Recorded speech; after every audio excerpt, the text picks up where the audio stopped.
cómo van con los avances. Seguro que han avanzado. Entonces, lo que compromete ahora es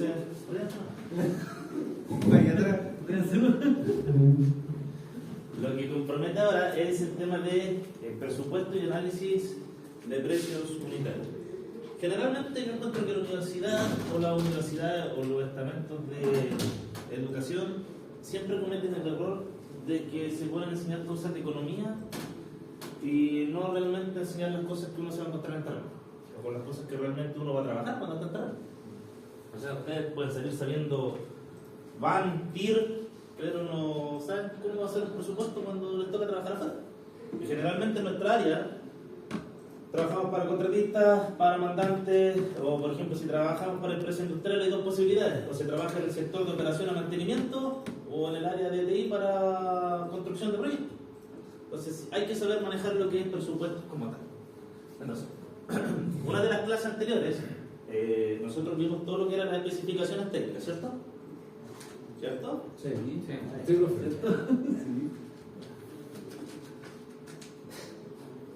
Entonces, ¿qué era lo que mencionamos? Cuando teníamos las especificaciones técnicas daban hincapié en cómo se tenía que ejecutar cada una de las partidas, así como las generalidades de un proyecto en sí. Y lo que mencioné era que las partidas de las especificaciones técnicas tenían que ser correlativas con las partidas del presupuesto. Porque como yo especifico cómo se va a construir algo, a eso después hay que darle un valor asociado. Entonces, por ejemplo, ¿cómo se divide un presupuesto? Bueno, lo primero, el título del proyecto siempre. Generalmente te va al costado el logo de la empresa. Tomamos un ejemplo con 3 partidas solamente, el presupuesto detallado mucho más grande. Nombre de la empresa, el RUT, el profesional a cargo del proyecto. Luego vienen las partidas del presupuesto. Entonces, lo primero es la descripción. Suministro e instalación de módulo solar fotovoltaico. Eso quiere decir que las especificaciones técnicas, la primera partida después de las generalidades, debería ser tal cual esa. Es decir, las especificaciones técnicas tengo que tener suministro e instalación de módulo solar fotovoltaico. Entonces, como dice suministro e instalación, quiere decir que yo me voy a hacer cargo de entregar el panel fotovoltaico y además instalarlo. Entonces siempre hay que tener ojo con que diga suministro solamente o suministro e instalación. O solamente instalación. Si dijera solamente instalación, se asume que el mandante es quien tiene el panel fotovoltaico. Entonces, ¿cómo se escriben las partidas? Según lo que mencionamos en la clase que vimos especificaciones técnicas, siempre uno empieza con se contempla el suministro e instalación de módulo solar fotovoltaico, fabricante y módulo de referencia tanto y tanto. Recordemos, ¿cierto?, que nunca lo amarremos al modelo del fabricante, por eso siempre le ponemos referencia. Por dos cosas: si la licitación es pública, me estoy metiendo en un problema de conflicto de intereses, porque estoy amarrando una empresa, un fabricante. Entonces eso me puede llevar a conflicto de intereses. Ahora, si la licitación es privada, o ya sea pública, el problema con el que me puedo encontrar es que si lo amarro al fabricante y al modelo, ¿qué pasa si no está en el mercado? Ya amarrado, no puedo instalar ninguno. Entonces lo que se hace es posteriormente agregar la frase: de no encontrarse disponible en el mercado, el contratista podrá ofertar uno de similares o superiores características. Es decir, el modelo que yo estoy presentando es la base, ¿ya? El estándar. Entonces luego que se coloque ese párrafo, se tiene que describir, ya, se ponen como características principales como la potencia del panel, voltaje nominal, corriente nominal, corriente de cortocircuito, las características más relevantes solamente. Y luego al costado de acá va una imagen de referencia. Dependiendo de la partida, yo por ejemplo tengo que especificar más cosas técnicas, como por ejemplo, el panel deberá ser instalado sobre la estructura de acero galvanizado y deberá ir afianzado con pernos tipo Z, y placas de aluminio de 2x2 cada 30 centímetros. Entonces yo tengo que ir poniendo todos esos datos de cómo se debe instalar, y obviamente también los planos me van a ayudar a eso, porque uno puede hacer un detalle eléctrico de instalación y eso me va a ayudar a cuantificar cuál va a ser el valor por suministrar e instalar un solo panel. Ahora, vamos a pasar a eso posteriormente. Ya tengo la otra pestaña de análisis de precio unitario. Entonces, luego tengo que identificar la unidad de medida. ¿Cuáles son las unidades de medida que generalmente se encuentran en los presupuestos? Bueno, lo primero es la unidad cuando cuantifico por elementos, como por ejemplo enchufes, interruptores, luminarias, motores, exactamente, cantidades. Los otros son los... Estoy hablando netamente con lo que trabajamos los eléctricos. Que corresponden a los metros lineales. Los metros lineales en general son para conductores y canalizaciones. Es decir, yo aquí, por ejemplo, si tuviera conductor RBK 8AWG, metro lineal, y el precio unitario sería cuánto me cuesta suministrar e instalar un metro. ¿Ya? A eso se refiere. Tengo metro lineal, y la otra más importante es la GL, que corresponde a global. Un global es cuando yo no le puedo hacer análisis de precio unitario. Es como, por así decirlo, un servicio. Por ejemplo, el certificado T1, la certificación de la instalación. El precio de eso no está regulado. Uno le tira el precio que quiera eso. ¿Ya? No está regulado por mercado. ¿Cómo cobran algunos del T1? Algunos le cobran por potencia, otros cobran, no sé, algunos cobran 1,8 por kilowatt, y después de cada cierto kilowatt instalado van bajando, porque si no se tendría mucha plata, ¿cierto? ¿Cuál recomienda usted, profesor, en ese caso? Si me cae bien, le cobro menos. Si me cae mal, le cobro más. Ese es mi criterio. Ese es mi criterio.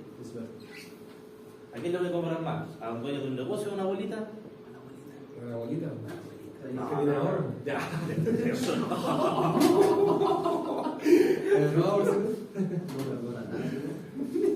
No, yo digo que depende. Digo que depende. Porque cuando uno hace una certificación de uno, el trabajo que va a conllevar depende de dos cosas. Uno de la potencia y el otro del tipo de local. Por ejemplo, puede que no tenga tanta potencia, pero si es un tipo de local de reunión de personas, tengo que hacer los informes de verificación del pliego técnico 19, tengo que hacer la memoria de cálculo, tengo que subir los informes de puesta a tierra, el ensayo de verificación, todo eso. Si el empalme, por ejemplo, es de menos de 10 kilos, necesito solamente el plano de la instalación y necesito la medición de puesta a tierra que...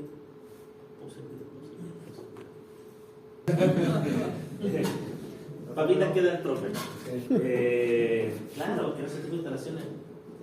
¿A dónde voy a estar con un termómetro midiendo? Si lo que va a estar instalado es una barra copa de 5 octavos, de metro y medio, una de 3 cuartos, con una prensa. ¿Ya? Me parece que hay que realizar el neutro de la protección en la misma barra. Entonces, depende mucho. Entonces, cuando son como el ejemplo de unos pequeños, yo le tiro al ojo los valores. Si una bolita así, 3 palos por 2 kilos, no. No, una 100 lucas, algo así, 150. Porque es la bolita. Sí. Digo, ¿de cuánto es su pensión? Ya tiene 2 pensiones. No, depende mucho. Cuando ya son hartos kilovatios que uno va a declarar, en esa situación uno ya puede cuantificar. Algunos lo hacen por cantidad de metros cuadrados que va a dibujar en plano, porque quizá la potencia no es tanta, pero si es lo que haya que dibujar va a ser mucho. Entonces, depende mucho de la situación y de qué es lo que yo voy a declarar. Quizás si es un centro comercial, ahí me conviene cobrar caro porque hay harto el dibujo que hay que tener. Es mucho. ¿Ya? Quizás voy a cobrar una instalación de alumbrado público que puede que tenga más potencia que un local comercial más pequeño, pero quizás no es tanto el plano que yo hago. En ese caso es un T2, no un T1. Pero así como, bueno, yéndonos como buscando la quinta pata del gato, eso me imagino que son licitaciones que hay, o uno cuando toma el proyecto ya puede tomar un valor. O sea, por ejemplo, si yo tengo el proyecto y tengo el presupuesto, va a aparecer en un ítem la declaración de la instalación.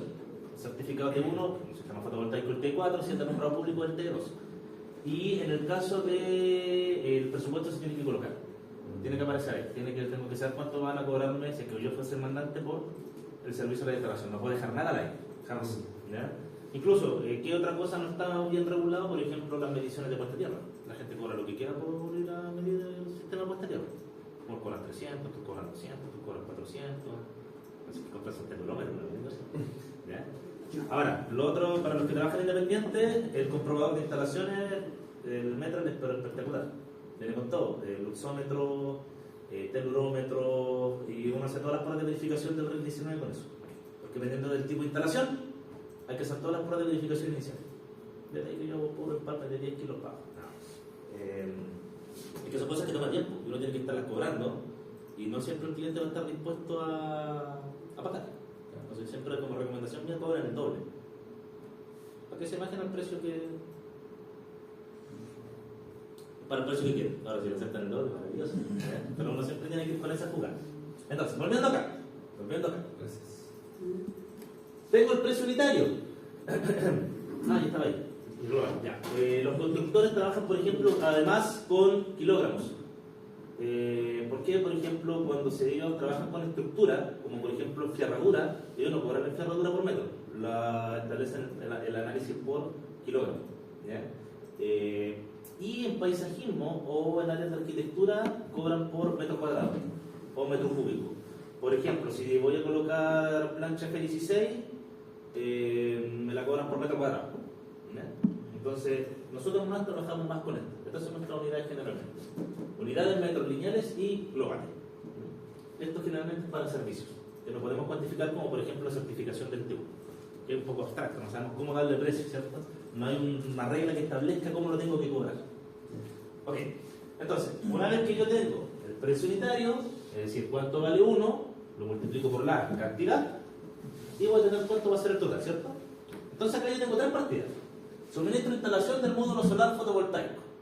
Suministro de instalación de inversor trifásico. Y fíjense, miren, aquí tengo 3.750 paneles nuevos. Ustedes tienen que tener como unos 8.000 o 10.000 paneles aproximadamente por su proyecto, creo. No recuerdo bien.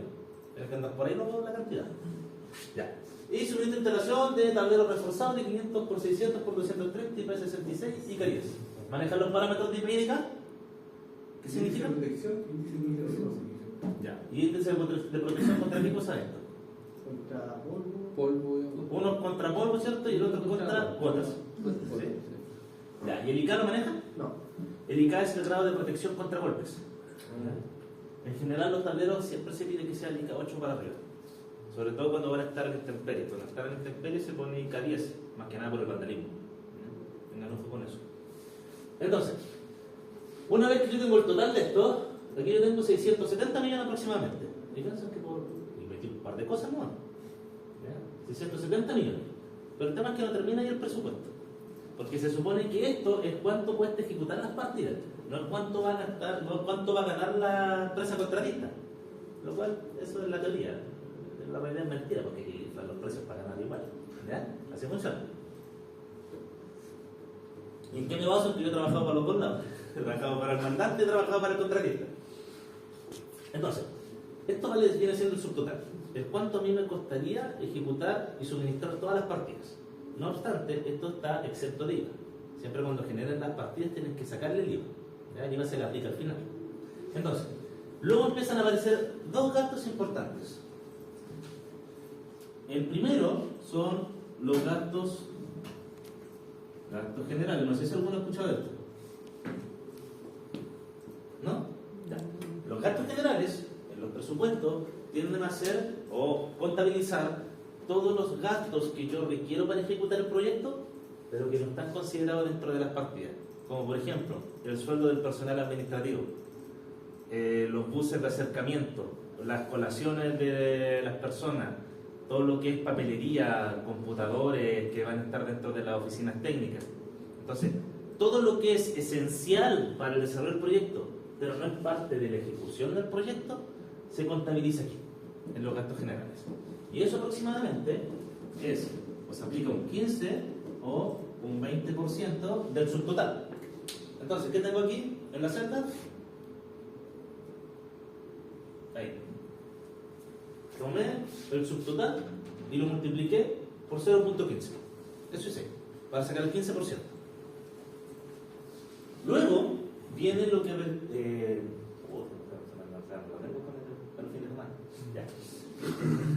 Entonces, luego viene la utilidad.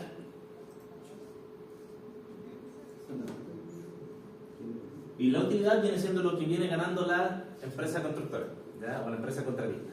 Esto realmente lo que ellos dicen que eso es lo que van a ganar. Que ellos aquí nunca inflaron los precios para Eso es lo que realmente cuesta hacer la partida. ¿Ya? Entonces esto viene siendo la ganancia de la empresa. Y esto ronda acá, entre un 5 y un 10%. En total, entre los gastos generales y la utilidad, se tiene que rondar entre un 25 y un 30%. Pero siempre manejarlo dentro de estos rangos. Porque si, por ejemplo, dejaran un 15% de gastos generales, pero le mandan un 15% de utilidad, el van a decir, no, ¿cómo me estáis cobrando un 15%? ¿Cómo va a querer ganar un 15% respecto al proyecto? Un 15% más. Entonces, siempre hay que manejarse entre estos rangos. Yo en todos los proyectos que he trabajado, que igual han sido varios, esos han sido los diferentes rangos que yo me he encontrado, tanto en Santiago como acá en la región. Eso han sido. Entonces, para la utilidad, vuelvo a tomar el subtotal y lo multiplico por 0.1 para sacar el 10%. ¿Ya? Lo mismo. Estos dos se sacan del subtotal.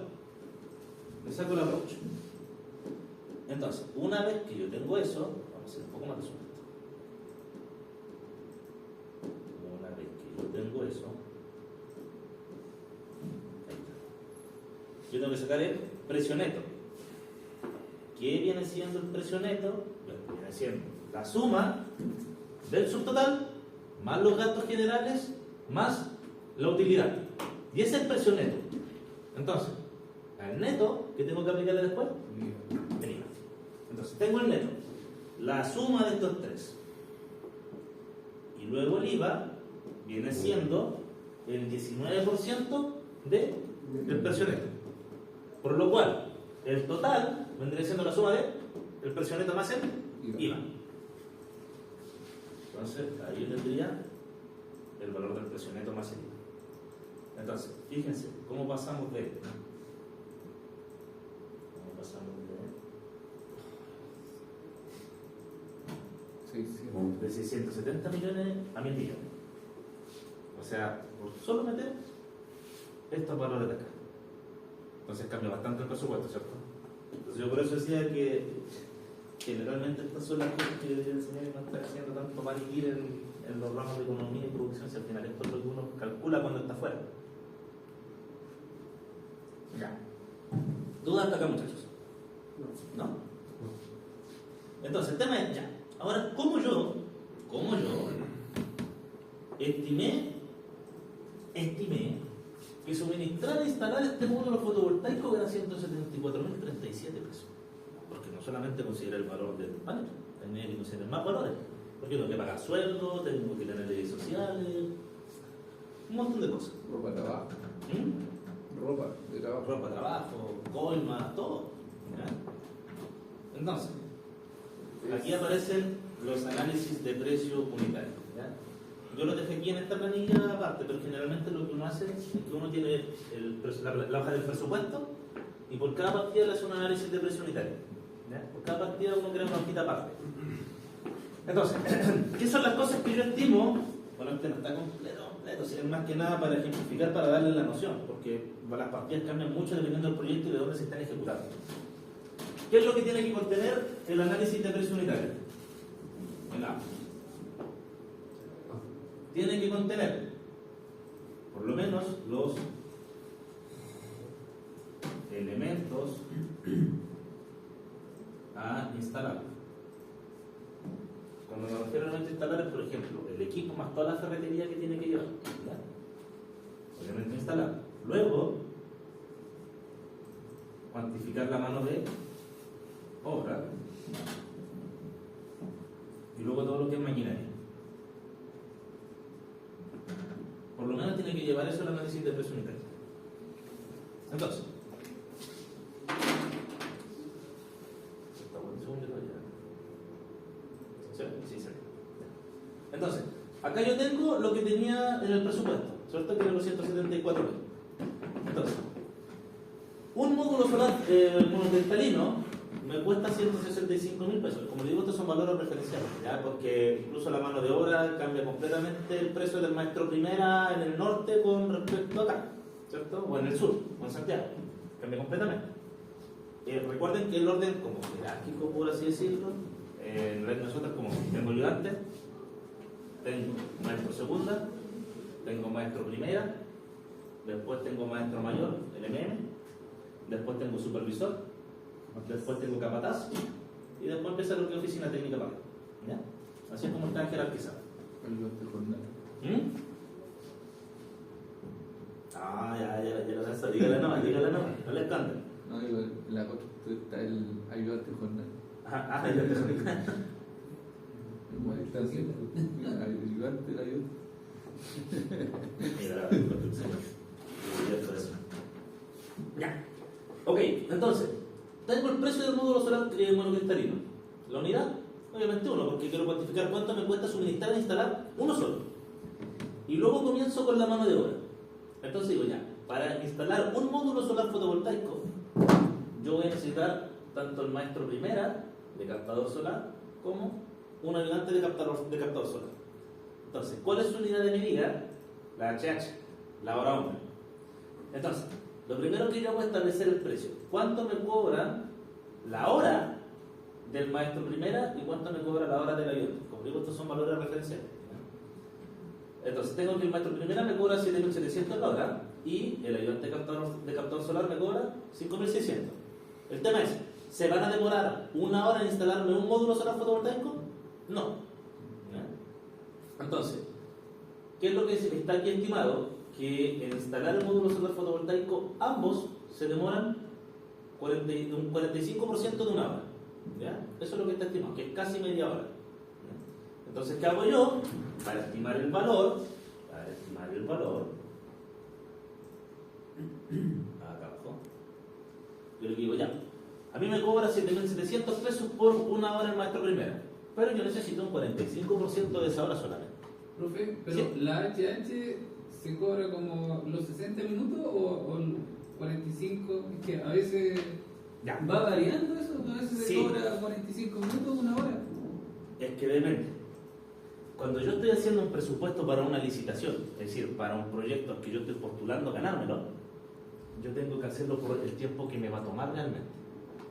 Si sale una obra adicional o una obra extraprogramática, que es cuando ya se está ejecutando la obra, por así decirlo, y salió algo adicional que no estaba considerado, eso es como una obra extraprogramática o una adicional. ¿Cuál es la diferencia de las dos? El adicional es cuando la partida sí existe en el presupuesto y la puedo ejecutar, pero faltó ejecutar en algún lado, ¿no? La obra extraprogramática es cuando tengo que ejecutar algo que no está en ninguna parte del proyecto, que no está ni en el presupuesto ni en las partidas. Un ejemplo de esto: supongamos que tenía que instalar pura cañería, pura tubería MT 3/4. En todo el recinto, pura tubería MT 3/4. Y en el presupuesto también, estaba pura tubería de MT 3/4. Y esto ya se está ejecutando. Y de la nada dicen, oh, pero sabe que nos faltó algo en el exterior. Y en el exterior no podemos mandar MT, ¿cierto? Tenemos que mandar cañería de acero galvanizada. Entonces no está el presupuesto por cañería de acero galvanizada. Entonces ahí se genera una obra adicional o extraprogramática. Y ahí yo cobro por la hora completa. Porque si no, ¿por qué tengo que traer al maestro por esto completo? Y ahí después incluso lo que hacen algunos contratistas es decir, no, pero es que a mí el maestro me cobra por día, te tengo que cobrar por el día por la partida, no te puedo cobrar menos. Entonces eso también suele pasar. Pero eso pasa en los adicionales o obras extraprogramáticas. Cuando es el presupuesto para postular proyectos, tengo que tomarlo en cuánto me toma por tiempo de verdad. ¿Por qué? Porque se supone que yo voy a llevar a gente contratada. Entonces yo estoy estipulando el sueldo, no me va a cobrar por ese rato el maestro. Entonces, en ese sentido se hace. ¿Ya? En ese sentido. Entonces, yo digo ya, me cobro 45% de horas, son 3.465. Luego el ayudante lo mismo y son 2.520. Aquí nos falta un poco más, por ejemplo, el supervisor. El supervisor me va a cobrar mucho más caro la hora, pero él va a estar menos tiempo.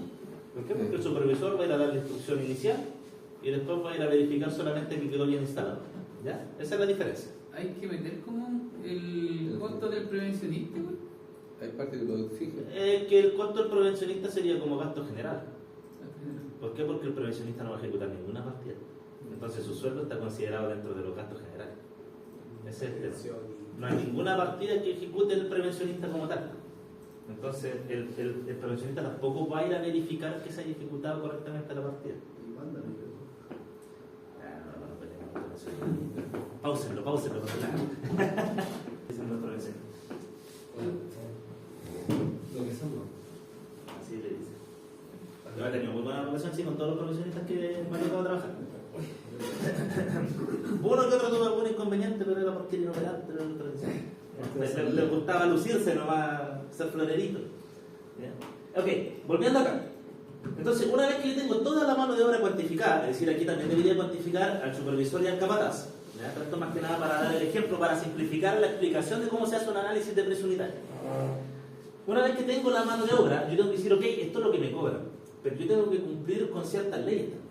Yo tengo que cumplir con darles salud, pagarles AFP, pagar la mutual, ¿cierto? Todo lo que tenga que ver con seguro. Entonces lo que se hace es generar, ¿para qué es esto? Es generar un 41% de leyes sociales. Es decir, un 41% más que tengo que me va a costar la ejecución de las partidas. Entonces lo que se hace es tomar el tiempo que va a estar la persona ejecutando la partida, la sumatoria de las dos, o la sumatoria de todas las personas que están aquí cerca, lo que me cobran ellos, y lo multiplico por un 41%, es decir, o por un 0,41. ¿Ya? Es decir, le saco un 41% a eso, porque ese 41% va a estar asociado a las leyes sociales que se le tienen que pagar a las personas que estén trabajando. ¿Ya? Así es como funciona. Y luego considero también un 10% de desgaste de herramientas. Tomo nuevamente el valor de las personas que van a ejecutar la partida y le daré un 10% de desgaste de herramientas, porque no voy a estar cobrando en cada partida, no sé, un atornillador, ¿cierto? Se considera un 10% de desgaste de herramientas. Ahora, si yo tuviera el supervisor, ¿tendría que considerarlo dentro del desgaste de herramientas? No. La verdad es que sí. ¿Qué sucede si va a hacer pruebas de aislación el supervisor? ¿O va con un Meyer a verificar la conductividad de los conductores? ¿La resistencia de los conductores? Entonces, hay herramientas que también se están utilizando a final de cuentas. ¿Ya? Profe, ¿los equipos dónde salen? Si uno va con un equipo y tiene que comprar. Es que se supone que si yo estoy considerando, bueno, es que ahí depende mucho del estudio que se vaya a hacer. Por ejemplo, esto está más asociado a construcción. Entonces, se supone que la empresa cuenta con todos los equipos necesarios para poder ejecutar las partidas y poder hacer las mediciones que tenga que hacer. Entonces, por eso, en las personas que trabajan, se considera que un 10% de desgaste de herramientas, porque se asume que la empresa constructora cuenta con el equipo. No tiene por qué estar cobrando el equipo aquí, sino que el desgaste del uso del equipo. Entonces, es un porcentaje bacán. Ahora, muy diferente sería si yo estoy prestando netamente solamente un servicio de medición, por ejemplo, de calidad de suministro. Porque tendría que usar, por ejemplo, un analizador de red. Entonces yo cobro por el arriendo del analizador de red y por dejarlo instalado midiendo una semana, por ejemplo. ¿Ya? Esa es la diferencia. ¿En qué tipo de servicio yo voy a estar prestando? Por ejemplo, quizás acá no necesito un analizador de red porque es un proyecto de construcción. Que a lo más lo que voy a necesitar es un termómetro, un probador de diferenciales quizás, un multímetro, un tester para los amigos. Entonces esas son las cosas que voy a estar necesitando. ¿Ya? Esa es la diferencia. ¿Qué tipo de servicio yo estoy prestando?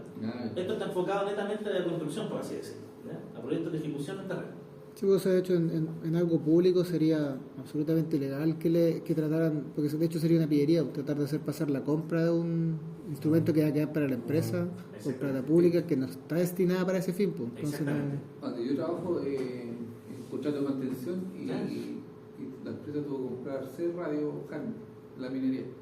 Salieron 20 millones y no estaban consideradas en la licitación.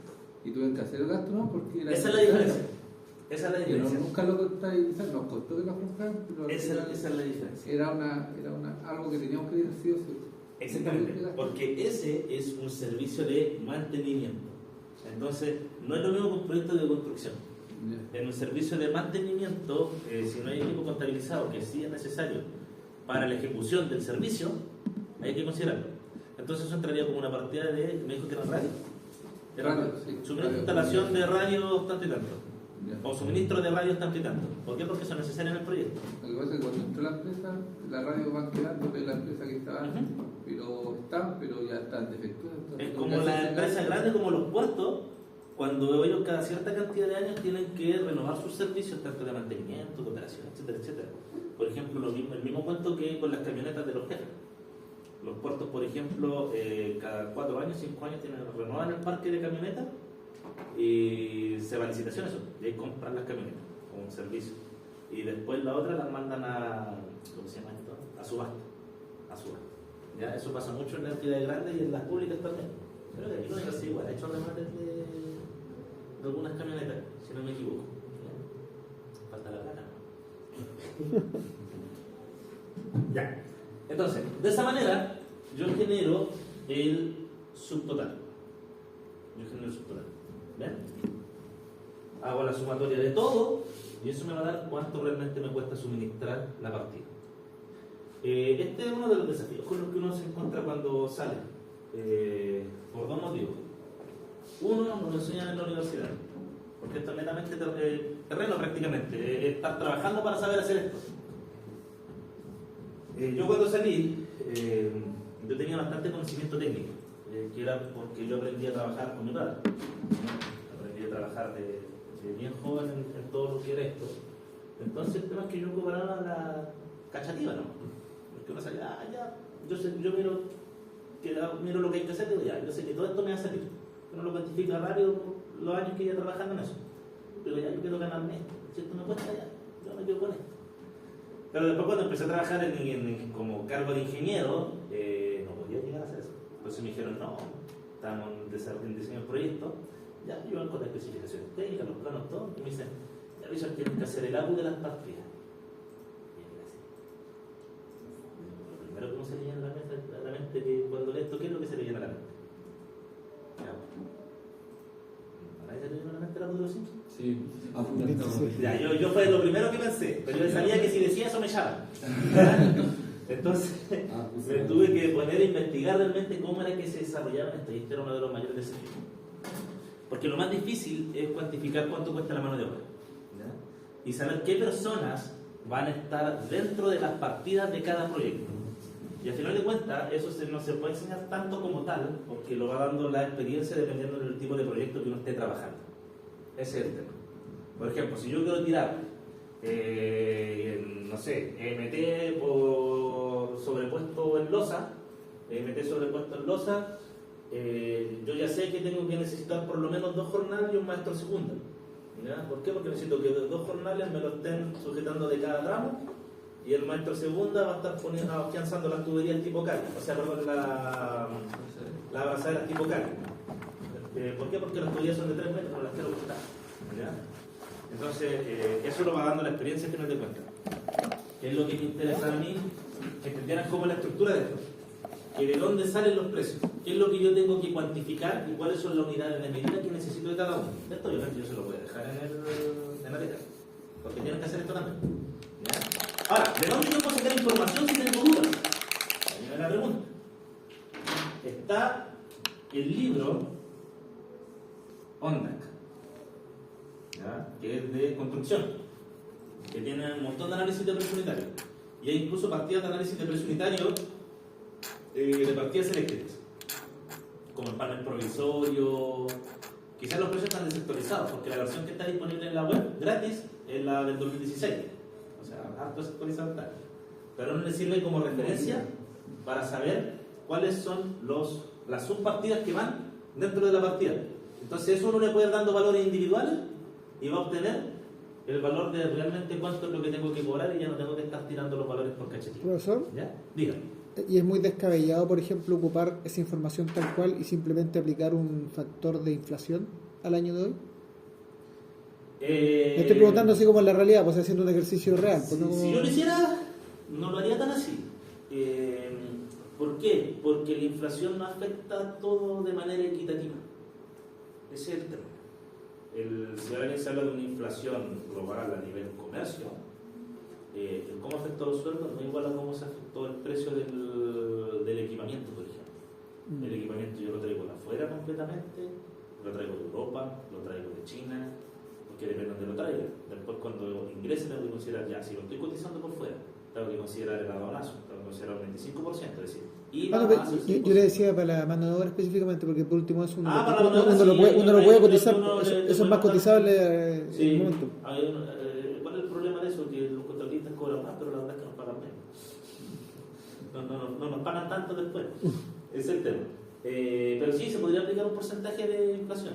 Es como pensando en que si uno no tiene, digamos, no hay nada más actualizado. Porque uno en Sí, realidad el tiene tema una es que, como referencia. digo, el valor de la mano de obra en estos casos que puse yo referencial, porque como digo, cambia mucho, no sé, pongamos el caso de un maestro primera.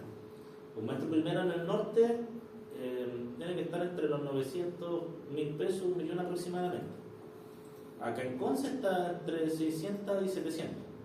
En general, dependiendo de dónde esté trabajando, si es construcción o si es industria. En la industria puede subir más, pero por ahí rondan los valores. Entonces, si eso yo lo saco después por hora, lo divido, bastante descabellada la diferencia. Por eso les digo que aquí los valores son muy referenciales porque dependen netamente de dónde se está ejecutando el proyecto y qué tipo de proyecto está haciendo. No es lo mismo, por ejemplo, si yo estoy construyendo un edificio, la mano de obra del eléctrico va a ser mucho más barata que si estuviera haciendo un proyecto industrial, por ejemplo. Entonces ahí cambia bastante el tema de la mano de obra. O sea que hay que tener cachatilla al final, Mato. Hay que tener cachatilla. Depende. Yo siempre he dicho que lo mejor es basarse con los colegas que estén trabajando en esa área. Yo cuando desarrollé estos planes de presión unitarios fueron bastante promedios, contacté a colegas del norte, colegas del sur, yo con los precios que manejaba de Santiago, los precios de acá, intenté sacar una especie de promedio, por así decirlo. Más que nada para el ejercicio académico, porque cuando les toca hacerlo afuera es completamente diferente, ya el tema de la mano de obra. Y ahí tienen que meter mucha más mano de obra, porque por ejemplo a veces está el jornal igual. Si yo voy a hacer, por ejemplo, una canalización subterránea, ustedes que ya están en proyecto eléctrico, si yo quiero tirar tubería HDV, ¿qué tengo que hacer en la zanja? ¿De cuánto tiene que ser la profundidad y qué tiene que tener? No miren al cielo, no eviten el contacto visual. No que eviten el contacto visual, a los primeros que les pregunto. Ya, por ejemplo, si yo voy a hacer una zanja para tirar tubería, No, maquinaria, igual. la maquinaria, Operador. tengo un ancho de pala, generalmente, de ese ancho, el ancho de la pala, 60 centímetros, 60-80 centímetros, es aproximadamente el tamaño de la zanja. Luego tengo que tener una cama de arena. Luego mando grava, mando la tubería, meto otra capa de arena, luego tengo que poner ladrillo fiscal, luego tengo que poner una cinta de peligro y luego relleno con el propio material que yo saqué. Así es como se hace. Entonces, por todo eso tengo que cobrar, ¿cuánto saber que me cuesta 1 metro de eso? 1 metro de eso. Entonces, se fijan, son varias cosas que tengo que cuantificar. Y no es el jornal, no es el ayudante o el maestro segunda quien está poniendo la arena o quien está poniendo el ladrillo, ¿cierto? Entonces ahí entra el jornal también, entran más personas, no solamente de la índole eléctrica. Entonces eso después se tiene que arreglar. Por ejemplo, esas luminarias que pusieron ahí en la biblioteca, esas como ornamentales, estas como en el pastito, no estaban mal instaladas. Y yo pasé por ahí cuando estaba ejecutando el proyecto, hicieron una zanja y tiraron los tubos nomás y taparon. Está todo mal hecho. No está como debería estar hecho. Y eso tiene que ver por lo menos cinta peligro y ladrillo fiscal. ¿Qué pasa si están construyendo, después van a hacer una remodelación, no tienen ni idea por dónde están las canalizaciones y meten una pala? ¿Qué va a pasar? Se da con todo eso. Se arranca todo el cable, ¿no? Se genera un corte, se genera un arco y ya les cobran. Entonces hay que tener mucho cuidado con el tema de los detalles. Entonces, muchachos, quedó más claro cómo el tema de... Bueno, aquí tengo otra que está más completa. Hay otra que está más completa, antes de finalizar eso. Tengo sobre esta instalación de tablero reforzado, que le metí por meter la nada aquí, ¿ya? Un ejemplo más bonito. Reforzado de 500 por 600 por 230. El tablero reforzado de 500 por 600 por 230 y P66 y K10, que incluye la ferretería, la unidad me cuesta 115.250. Voy a necesitar un maestro primera eléctrico, ¿ya? Voy a necesitar un maestro primera y voy a necesitar un ayudante eléctrico. El maestro primera me cobra 7.800 y el otro 5.700 por la hora. Y ambos se van a demorar un 30% de una hora en instalar el tablero. ¿Ya? No he especificado si va a estar sobrepuesto, si va a estar sobre algún perfil, no he especificado nada de eso. ¿Ya? Y luego tengo el supervisor eléctrico, que supuestamente también va a estar un 30% de una hora. El tema es que este debería ser más bajo. ¿Por qué? Porque el compadre va a ir a mirar y después va a ir a supervisar que quedó todo ok. Si es que va a supervisar que quedó todo ok. ¿Ya? Y obviamente este amiguito cobra más caro. Luego les meto las leyes sociales a todos y luego meto el desgaste de herramientas. ¿Qué otra cosa podría faltar dependiendo de la partida? por ejemplo, si la partida fuera, lo que decíamos delante, suministro, instalación, no sé, vamos a otro caso, de luminarias de alumbrado público, suministro, instalación de luminarias de alumbrado público. Tendría la luminaria, el conductor, porque el poste aparte de otra partida, la luminaria, el conductor, un maestro segunda y un ayudante, y un jornal. Pero, bueno, y el supervisor. Pero, ¿qué me faltaría? ¿Qué piensan ustedes si yo estoy instalando una luminaria de alumbrado público? En maquinaria. El camión. Un camión pluma. Entonces tendría que considerar el camión pluma. Y aquí viene la duda de lo que mencionaban, por ejemplo, ustedes delante. Si yo tengo un camión pluma, ¿voy a considerar para esto el día o voy a considerar cuánto se me voy a demorar? El proyecto que estoy licitando. ¿Qué pondrían ustedes? ¿El tiempo o el día? Que depende de lo, o sea, yo trabajo en municipalidad, entonces cuando hemos solicitado es por horas, lo pedimos por horas. Obviamente ahí uno tiene que también hacer estratégico, porque uno le va a pedir que en un día ocupe quizás 1 hora y otro 7 horas, lo dividimos jornadas de... Pero si ahora fuese un proyecto, si fuese un proyecto donde van a instalar nuevas luminarias, yo lo pongo por horas. ¿Por qué? Porque son varias las luminarias que me van a instalar dentro del día. O sea, el contratista o tiene el camión o lo arrienda por el día, esté mal él. Pero yo me tiene que cobrar por el tiempo que se va a utilizar. ¿Por qué? Porque es un proyecto que se está licitando. ¿Ya? Muy distinto sería que fuese una obra extraprogramática. Por ejemplo, las municipalidades contratan el servicio de mantenimiento del alumbrado público. ¿Ya? En muchos casos, contratan el servicio de mantenimiento. Entonces, justo hubo un accidente y cayó un poste con una luminaria. Y justamente el poste era municipal, no era de la empresa distribuidora, no había conductores. Era un poste peatonal, por ejemplo. Entonces, en ese caso, cuando era un poste peatonal, la empresa contratista puede decir, mira, esto no está dentro de nuestro contrato de suministro. Así que yo voy a tener que pedir el camión por el día completo, así que te voy a tener que cobrar el camión por el día completo para instalarte esa luminaria. Eso también puede pasar, depende del servicio de mantenimiento. ¿Ya? Yo trabajé algunos años también en municipalidad.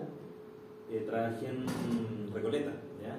Yo no era del caso de la luminaria, sí, yo llegué después de eso, de los 10.000 millones. Yo no vi ni uno, yo llegué después de eso. Yo llegué cuando después llegaban las noticias nomás. Salía el día y yo ni iba comiendo mi empanada en horario laboral. ¿Ya? Sí, y ahí me tocó apoyar bastante a la ITS. Yo era ingeniero de proyectos ahí, está a cargo de todo lo que era el desarrollo de proyectos municipales. Y apoyaba también la inspección técnica de servicio. Entonces salía en la noche también a ver el tema del alumbrado público, las facturaciones también de los servicios de alumbrado público también. Bueno, usted maneja el sistema tarifario, ¿cierto? ¿Vieron distribución tarifa? Sí. ¿Sí? Ya. ¿Qué tarifa tiene un sistema de alumbrado público? ¿BT1? Debería tener un BT2. El BT1 es netamente cobro por energía y cargo adicional. El BT2, en cambio, se cobra energía y potencia contratada.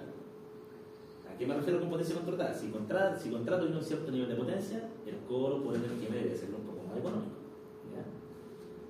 ¿Dónde está la diferencia? ¿Por qué conviene en alumbrado público? Porque en alumbrado público yo sé cuánto va a consumir siempre en el panel. Yo sé que no va a tener variaciones en el pic de frecuencia. Entonces, por eso conviene una BT2. Ahora, se cobra de dos maneras. Bueno, antes de cerrar, ¿eso quedó de acuerdo con respecto a la decisión presentar? ¿Saben cubicar? Si no, el miércoles le enseño a cubicar. Por favor. Ya, el miércoles le enseño a cubicar. Ya, el miércoles me enseño a cubicar. Entonces, cerramos esto de aquí. Es que ya le otra cosa del proyecto y cómo me voy a ir sin terminar de explicárselo, cómo lo voy a dejar al aire, ¿cierto? Entonces, cerrando esta hermosa clase de eficiencia energética, y ahora pasando una mezcla ahí entre una clase de proyecto, un poco de coima, un poco de todo. Ahí vamos a poner el servicio de alumbrado público. En general, hay dos posibilidades. Tengo un caso donde tengo empalme, y el empalme generalmente puede ir en el poste de hormigón de la empresa distribuidora, o puedo tener un perfil de 100% de 4 o 5 milímetros de espesor con el poste de 5 metros de alto, y dependiendo de el lugar cambia la forma del empalme. ¿Cómo se trabaja generalmente un poco acá? Es que se pone primero el equipo de medida y abajo se pone el tablero. En otros lados, lo que se hace es instalar un tablero AM1105, que el tablero AM1105 es un tablero de 2 compuertas. Entonces, en una va el equipo de medida, entonces aquí tengo la ventanita, y aquí va el tablero. ¿Ya? Esa es la diferencia. ¿Ya? Entonces, cuando tengo empalme estoy sujeto a la tarifa, pero también me puedo encontrar con otra condición, que cuando las luminarias de alumbrado público no tienen un empalme, sino que se encuentran conectados directamente a la red de distribución. Esa es ahí. R, S, T, ¿qué viene después? Son 2 postes, neutro, y después alumbrado público, la tierra no va a ella. Alumbrado público. ¿Cómo funciona este cuento? Tengo una luminaria, puede tener un brazo L400, puede tener otro. Entonces, ¿qué hago yo? Fotocelta. Claro. ¿Quién dijo eso? ¿Quién dijo eso? Wilson. ¿Quién dijo eso? Pasa el tiro al frente y asusté la clase. Nada.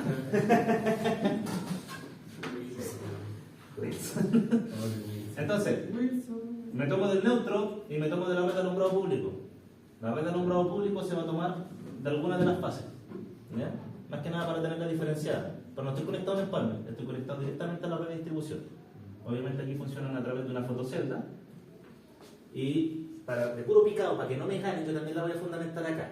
Si tengo el empalme, en el empalme tengo 2 opciones. Puedo poner un reloj control o en la cúspide arriba pongo una fotocelda. La fotocelda abajo va conectada con un contactor y con una protección o un disyuntor de 6 amperes solamente. ¿Por qué? Porque es para la fotocelda solamente. ¿Ya? ¿Qué hace la fotocelda? Cuando detecta que ya no hay iluminación, lo que hace es cerrar el circuito. ¿Ya? Si detecta que hay iluminación, abre el circuito. ¿Ya? Entonces, en estos casos, cada una de las luminarias va a tener una fotocelda. ¿Qué se hace acá? Se hace una estimación. Se dice, ya, no tengo un empalme, pero igual quiero que me cobren bajo tarifa BT2 o también bajo una tarifa BT1 puede ser. Como no tengo nada que pueda medir, ¿qué es lo que yo debería hacer? Porque eso no lo puedo medir yo, ¿cierto? Yo tengo que saber a qué hora oscurece, entonces sé a qué hora se van a encender las luminarias. A qué hora amanece, a esa hora se van a apagar.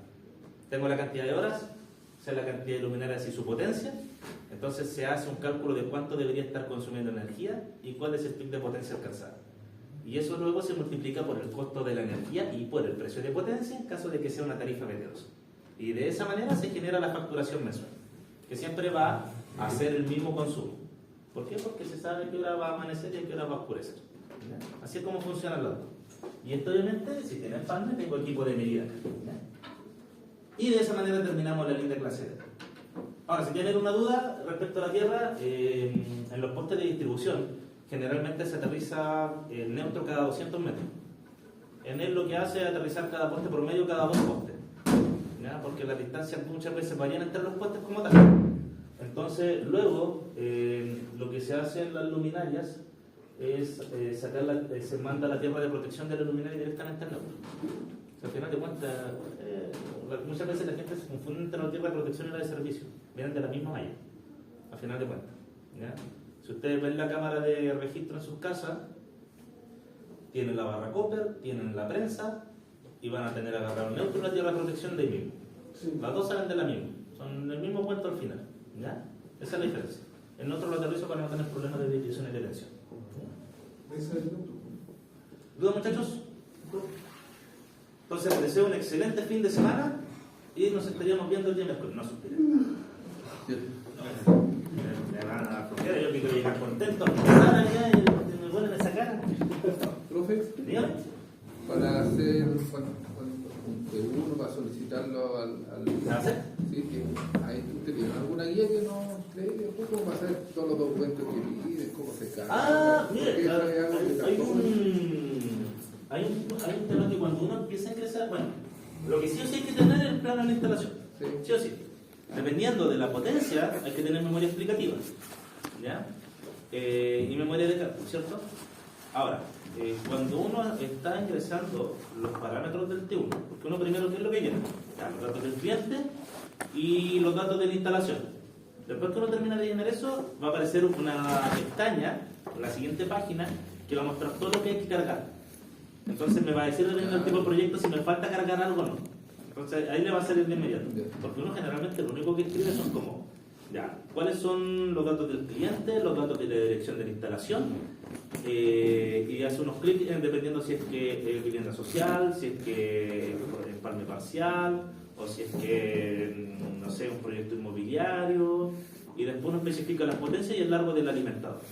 Ahora, ojo, que la cantidad de potencia declarada y el largo del alimentador que uno puede declarar depende de la licencia que uno llegue a tener. Yo antes de sacar la ingeniería, yo siempre hacía los T1 con la de mi padre, que él tiene licencia clase D. Entonces él podía declarar hasta 10 kilos y los alimentadores como hasta 10 metros aproximadamente. Ustedes que van a tener la licencia clase A no tienen límite de potencia y no tienen límite de alimentador. Que van a poder declarar. Tiene que grabar. ¿Ya? Así que eso muchachos.